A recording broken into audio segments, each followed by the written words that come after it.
नमस्कार विद्यार्थियों, मैं आपकी हिंदी टीचर आज आपको 9वीं कक्षा का 8वीं कविता उड़ान पढ़ाने वाली हूँ। उड़ान इस कविता के रचनाकार चंद्रसेन विराट जी हैं। हिंदी गज़ल के इतिहास में चंद्रसेन विराट जी का नाम सर्वप्रथम गज़लकारों में से एक लिया जाता है। आपने नवगीतों और गज़लों से मिली जुली मुक्तियों में आम आदमी के जीवन को गहराई से देखा है। प्रस्तुत कविता उड़ान के माध्यम से चंद्रसेन जी अनेक मानवीय गुणों की प्रेरणा दे रहे हैं। विनम्रता, ऊंचे लक्ष्य, स्वाभिमान, परोपकार, अपनी गलतियों को सुधारने का प्रयास आदि ऐसे गुण हैं जो हमारे व्यक्तित्व के विकास में बहुत ही महत्वपूर्ण भूमिका अदा करते हैं। और इसी पहलू पर चंद्रसेन जी ने हमें ज्ञान प्रसार करने का कार्य किया है इस कविता के माध्यम से। तो आइए बच्चों, हम इस कविता की शुरुआत करते हैं। इसकी हम प्रथम पंक्ति देखेंगे जो इस प्रकार है। अंधेरे के इलाकों में किरण मांगा नहीं करते, जहाँ हो कंटकों का वन सुमन मांगा नहीं करते। अंधेरे अर्थात जहाँ पे प्रकाश की किरण ना पहुँचे। कंटक अर्थात कांटों को कहा गया है। सुमन का तात्पर्य यहाँ पर फूल को कहा गया है। इस पंक्ति में चंद्रसेन विराट जी कह रहे हैं कि जब व्यक्ति अंधेरे क्षेत्र में हो तो वहाँ प्रकाश की किरण मांगने से कोई लाभ नहीं है, क्योंकि वहाँ प्रकाश होगा ही नहीं। इसी तरह जब हम कांटों के वन में हो तो वहाँ फूलों की आशा करना या फूल मांगना व्यर्थ है, जिसका कोई उपयोग नहीं है। जहाँ पर फूल ही नहीं है तो वहाँ पे हम फूल की मांग कर ही नहीं सकते, क्योंकि वहाँ फूल मिल ही नहीं सकते। अब हम देखेंगे दूसरी पंक्ति जो इस प्रकार है। जिसे अधिकार आदर का झुका लेता स्वयं मस्तक, नमन सत्यमेव मिलते हैं, नमन मांगा नहीं करते। आदर अर्थात यहाँ पे सम्मान को कहा गया है। मस्तक अर्थात सिर, मस्तक को झुकाना, सिर को झुकाना कहा गया है। नमन अर्थात नमस्कार।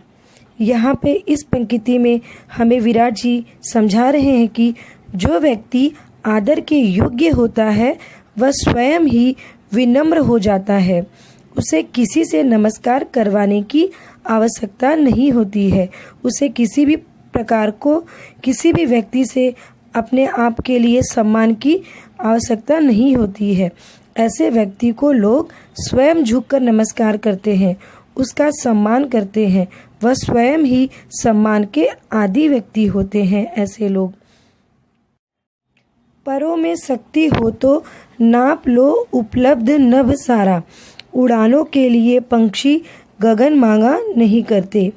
यहाँ पे परों का अर्थात है पंख, नभ अर्थात आकाश को कहा गया है। गगन का तात्पर्य भी यहाँ पे आकाश से ही किया गया है। इस पंक्ति में चंद्रसेन जी कह रहे हैं कि पक्षियों की उपमा देते हुए कवि कहते हैं कि जिसके पंखों में शक्ति हो, अर्थात कुछ करने कुछ पाने की लालसा हो। जैसे हम पक्षियों को देखते हैं जो न जाने क्या पाने के लिए वह इतनी ऊंची उड़ान भरते हैं, उसके लिए उन्हें कोई भी सीमा नहीं देखती। वह अपने उस मकसद पे या उस उद्देश्य को पाने के लिए वह एक लंबी ऊंची उड़ान भरते हैं और जिसकी कोई सीमा हमें देखने को नहीं मिलती। पक्षी विस्तृत आकाश में स्वयं ऊंची उड़ान भरता है।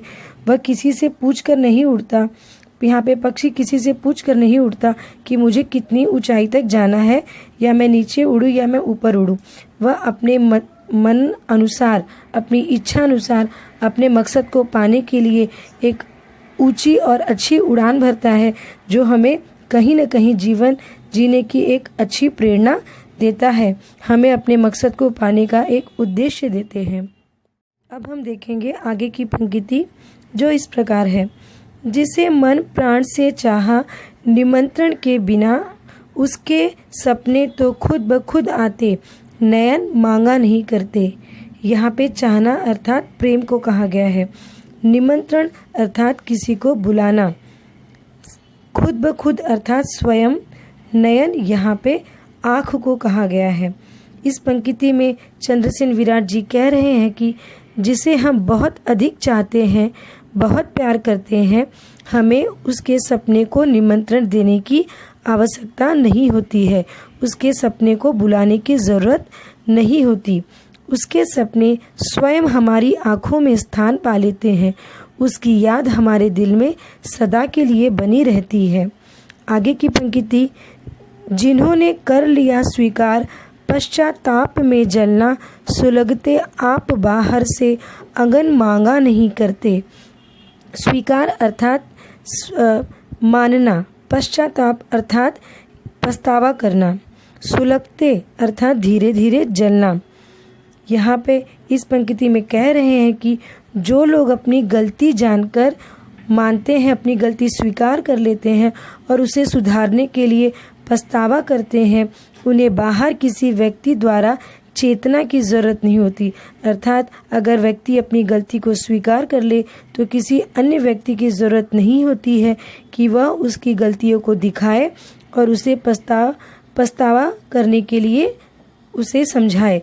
ऐसे किसी की ज़रूरत नहीं होती ऐसे व्यक्तियों को जो स्वयं अपनी गलती मानकर उसे सुधारने में लग जाए। जिसकी ऊंची उड़ान होती है उसको भारी थकान होती है।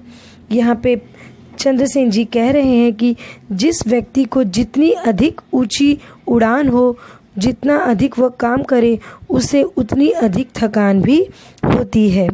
बोलता कम जो देखता ज़्यादा, आँख उसकी जुबान होती है। यहाँ पे मनुष्य के एक पहलू को दर्शाने की कोशिश यहाँ पे विराट जी कह रहे हैं। वह कह रहे हैं कि जो व्यक्ति कम बोलता है और देखता परखता अधिक है, उसकी आँख जुबान का काम करती है, अर्थात उसकी आँखों में उसका अनुभव दिखाई पड़ता है। आपने ऐसे कई व्यक्तियों को देखा होगा जो बोलते कम हैं लेकिन दूसरे व्यक्तियों को परखने का या जीवन जीने का उन्हें अनुभव हमसे या कम बोलने वाले व्यक्तियों से ज़्यादा होता है। आगे की पंक्ति देखेंगे, बस हथेली ही हमारी हमको धूप में सायबान होती है। अर्थात यहाँ पे कवि कह रहे हैं कि जब हम कड़ी धूप में चल रहे होते हैं उस समय हम अपनी हथेली से ही छाया प्राप्त करते हैं। अर्थात जब हम परेशानी में हैं, मुश्किलों में फंसे होते हैं, तब हमें स्वयं उनका हल ढूंढना होता है, क्योंकि हमारी मदद कोई करने नहीं आता। अगर हम खुद की मदद करेंगे तो हमें किसी की भी मदद की ज़रूरत यहाँ पर नहीं पड़ती है। एक बहरे को एक गूंगा दे, जिंदगी वो बयान होती है। यहाँ पे कवि कह रहे हैं कि एक गूंगा जब एक बहरे से बात कर सके तब वही असली ज़िंदगी होती है। अर्थात बिना बोले व्यक्ति, गूंगा व्यक्ति बोल दे और बिना सुनने वाला व्यक्ति उसकी भावनाओं को समझकर उसकी बात को समझे और वैसा कार्य करे। आगे की पंक्ति में कवि कह रहे हैं कि तीर जाता है दूर तक, उसका कान तक जो कमान होती है। खुशबू देती है एक शायर की, जिंदगी धूप दान होती है। अर्थात यहाँ पे पहली पंक्ति में कह रहे हैं कि जो धनुर्धारी अर्थात जो धनुष चलाने वाला व्यक्ति होता है, कान तक अगर कमान को खींचता है तो उसका तीर उतना ही दूर जाता है। अर्थात व्यक्ति अपना लक्ष्य जितना ऊंचा बनाता है उसकी उपलब्धि भी उतनी अधिक होती है। खुशबू देती है एक शायर की, जिंदगी धूपदान होती है। अर्थात एक शायर की ज़िंदगी एक धूपदान के समान होती है।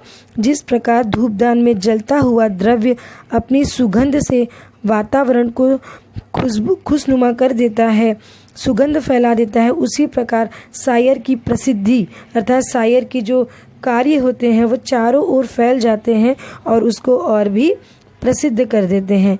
इस प्रकार यहाँ पर इस कविता के माध्यम से चंद्रसेन जी ने हमें मनुष्य को एक नई ऊंची उड़ान भरने के लिए प्रेरणा दे रहे हैं और हमें इस कविता के माध्यम से जीवन जीने का सही मकसद और सही तरीका सिखा रहे हैं।